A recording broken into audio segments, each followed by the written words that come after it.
नमस्कार दोस्तों। बचपन में हमने विक्रम और बेताल के काफ़ी किस्से सुने होंगे जो कि बेताल पचीसी के नाम से मशहूर हैं। ये 25 कहानियों का संग्रह है जिसे हम नए अंदाज में पेश करने जा रहे हैं। कहानियों को सुनने से पहले आइए पहले ये जानते हैं कि राजा विक्रमादित्य का आगमन कैसे हुआ। बहुत समय पहले की बात है।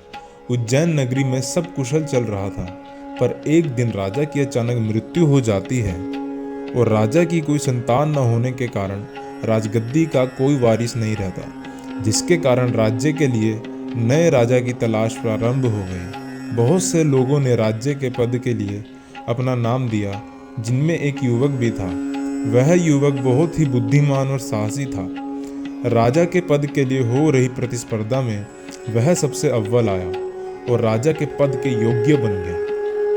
उसके राज्याभिषेक से एक दिन पहले सैनिकों ने उस युवक को बताया कि तुमसे पहले भी इस स्थान तक बहुत लोग पहुंच चुके हैं, परंतु उनके राज्याभिषेक से अगले ही दिन उनकी मृत्यु हो जाती है और यह ही सबसे बड़ी विपदा है। तो क्या तुम्हें यह अब भी स्वीकार्य है?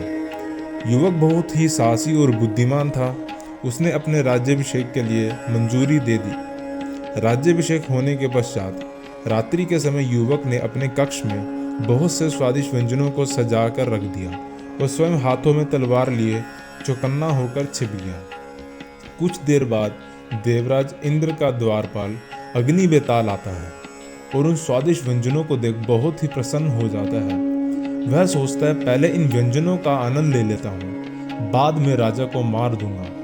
अग्नि बेताल व्यंजनों को खाने के बाद बहुत ही प्रसन्न होता है और राजा से बोलता है, हे राजन, यदि तुम मेरे लिए रोज ऐसे ही स्वादिष्ट व्यंजनों का प्रबंध करोगे तो मैं तुम्हें अभिदान दूंगा। राजा बेताल से बोलता है, क्या आप देवराज इंद्र से पूछकर बता सकते हैं मेरी उम्र कितनी है? अग्नि बेताल अगली रात्रि को फिर आता है और राजा को बताता है कि तुम्हारी उम्र 100 वर्ष है।